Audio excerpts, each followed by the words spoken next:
After Burnside was recalled to Virginia, General John G. Foster was left in command of the Union Department of North Carolina with only a single brigade. Foster lacked the men to continue offensive operations until late October of 1862, when several thousand Union volunteers arrived in New Bern. Foster aimed to continue what Burnside had begun by taking the strategic town of Goldsborough and cutting the vital Wilmington and Weldon Railroad line, which could be used to send men and materiel wherever they were needed. After that objective was achieved, Foster planned on taking Wilmington, the last Confederate port in North Carolina. All they need is the opportunity, and this opportunity arises in December 1862. Foster now has enough troops, and he has this campaign going on elsewhere that he can attach himself to. This is the Fredericksburg campaign.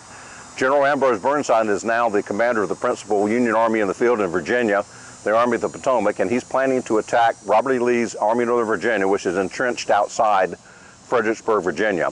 This is the opportunity that Foster is going to take. So in the morning of December 11th, 1862, just as Burnside's men are crossing the waters of the Rappahannock in preparation for attacking Lee's army, Foster marches forth from New Bern bound for Goldsborough. He has with him an army of about 12,000 men. This is 10,000 infantry, 4 brigades cut up into 21 infantry regiments, 640 cavalry, the 3rd New York Cavalry, and 40 artillery pieces, everything ranging from 12-pound mountain howitzers up to 20-pound Parrott rifles, 32-pound howitzers. These are very large guns to be dragging along the little sandy and muddy roads of eastern North Carolina. He also has with him a wagon train of about 150 wagons full of supplies and ammunition, a pioneer corps of ex-slaves, about 300 strong. These men are armed with picks and shovels and tools. They're going to rebuild bridges and roads that have been destroyed by the Confederates as they move along. Foster left New Bern with his 12,000 men on December 11th, taking a circuitous route toward Goldsborough in an attempt to confuse the enemy about his objective. After a few small skirmishes along the way, the Federal forces met Confederate defenders just outside of Kinston. When they reach this area, they are greeted by a small Confederate army of maybe 2,000 men commanded by General Nathan Evans of South Carolina.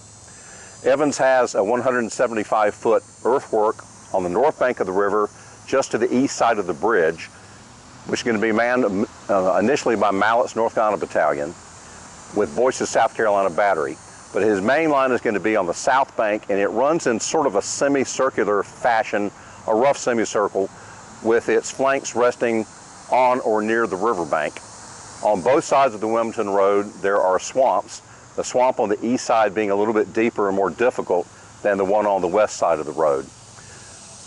General Evans is going to place his troops in position to be able to defend this, what Foster later called a natural breastwork.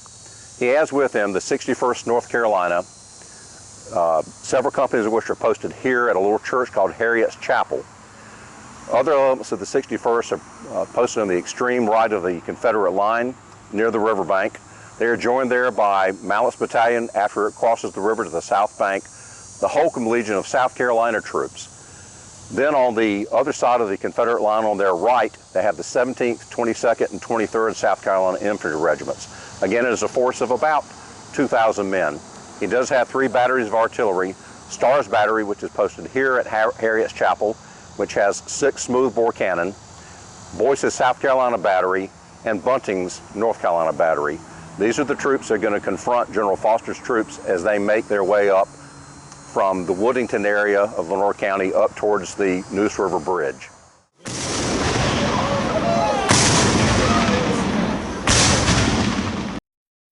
The Federals advanced on the Confederates, which were posted on the south bank of the Neuse River with the bridge at their backs.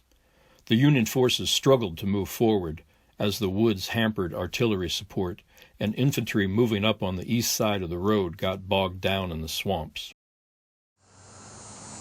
Over on Foster's extreme right, he sent most of his troops through this very, very deep and thought to be impenetrable swamp.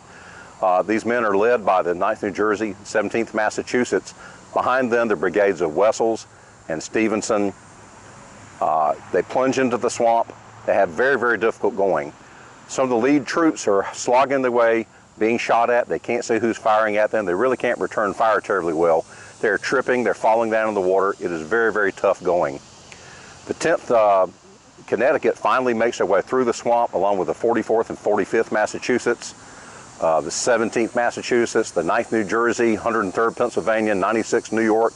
All these troops, after about 2 to 3 hours of heavy fighting in the swamp, finally emerge on the high ground on the north side of the swamp.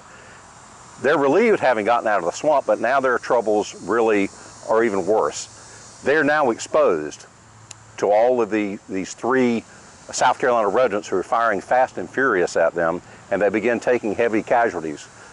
Connecticut, which went into this action with 366 men, lost 100 men in about 20 to 30 minutes. So they're taking very, very heavy fire, and it looks pretty grim for the Union advance at this point. But now things transpire which are going to completely change the character of this battle. After 3 hours of fighting, Confederate troops began to run low on ammunition, and Union forces on the right pressed forward. Evans ordered his troops to withdraw into Kinston and set fire to Jones Bridge. Not all of the defenders received the word to fall back, and some kept fighting. They soon were forced to retreat as well, and in the chaos, about 400 Confederates were captured at the burning bridge.